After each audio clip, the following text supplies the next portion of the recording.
വിശുദ്ധ കുരിശിൻ്റെ അടയാളത്താൽ ഞങ്ങളുടെ ശത്രുക്കളിൽ നിന്ന് ഞങ്ങളെ രക്ഷിക്കണമേ. ഞങ്ങളുടെ തമ്പുരാനെ, പിതാവിൻ്റെയും പുത്രൻ്റെയും പരിശുദ്ധാത്മാവിൻ്റെയും നാമത്തിൽ ആമേൻ.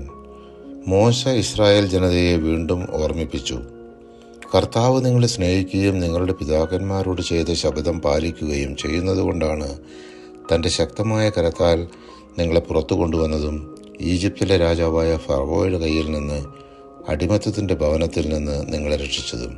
അതിനാൽ നിങ്ങൾ അറിഞ്ഞുകൊള്ളുക, നിങ്ങളുടെ ദൈവമായ കർത്താവാണ് ദൈവം. തന്നെ സ്നേഹിക്കുകയും തൻ്റെ കൽപ്പന പാലിക്കുകയും ചെയ്യുന്നവരോട് 1000 തലമുറകൾ വരെ ഉടമ്പടി പാലിക്കുകയും അചഞ്ചലമായ സ്നേഹം പ്രകടിപ്പിക്കുകയും ചെയ്യുന്ന വിശ്വസ്തനായ ദൈവം.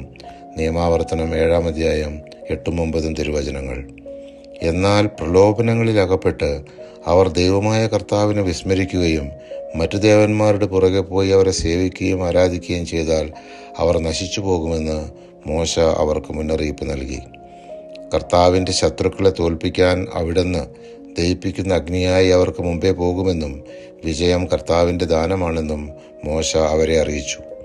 ഇസ്രായേൽ ജനം ഹോരേബ് മലയിൽ വെച്ച് ദുശ്ശാഠ്യക്കാരായി വിശ്വാസത്യാഗം ചെയ്തതും മോശ ദൈവത്തിൻ്റെ കയ്യാൽ എഴുതിയ 2 കൽപ്പലകളുമായി മലയിൽ നിന്നിറങ്ങുമ്പോൾ അവർ കാളക്കുട്ടിയുടെ വിഗ്രഹം വാർത്ത് മറ്റു ദൈവങ്ങളെ ആരാധിച്ചതും ദൈവകോപത്തിനിരയായതും ആ സമയം മോശ ആ കൽപ്പലകൾ വലിച്ചെറിഞ്ഞതും അവൻ ഓർമ്മിച്ചെടുത്ത് അവരോട് പറഞ്ഞു, അതുകൊണ്ട് ഞാൻ 2 പലകകളും വലിച്ചെറിഞ്ഞു, നിങ്ങളുടെ കൺമുമ്പിൽ വെച്ച് അവ ഉടച്ചു കളഞ്ഞു.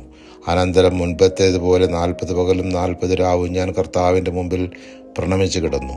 നിങ്ങൾ കർത്താവിൻ്റെ മുമ്പിൽ തിന്മ പ്രവർത്തിച്ചു.